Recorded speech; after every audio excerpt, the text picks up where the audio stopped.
We want to bring in Chief Meteorologist Chris Vickers. Chris, what were some of the most memorable moments for this once-in-a-lifetime event? It really is probably top 5 or one of the better events that I've ever witnessed, Jeff. And I just want to take a moment to break down what many of us saw and experienced. And it's through some of the great photography that exists right here in Northwest Ohio. So we visibly saw the sun's corona, the outer atmosphere of the sun. Now with that, and if you notice this as well, the coronal loops and streamers and plumes, that is the electromagnetic energy that is emanated from the surface of the sun. Now also, especially with those telescopes that were visible, there were solar prominences, which are eruptions that come from the surface of the sun. And there were 1, 2, 3, as many as 4 of those visible at that exact moment of totality that many of us noticed. Also, the diamond ring appearance right as totality was ending. This is another great picture from Olivia Mills showing that very bright spot that indicates totality was just in the process of ending. Gorgeous pictures that continue to flood in.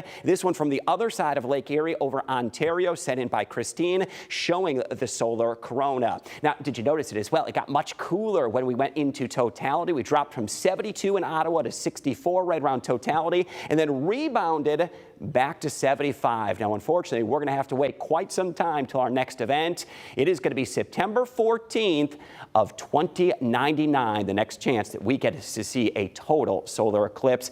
I'd say for those young ones, it'll be worth the wait. Well, that's my wedding anniversary, so my grandchildren will know it probably, or their kids. You better start planning ahead. Yeah, absolutely. Maybe they can get their vows renewed on that eclipse in Tiffin. Just not me. Not you. And really, your guys' instant reaction to all this that occurred, I think, talking to so many people in the public, they said, I expected it to be good. Yeah.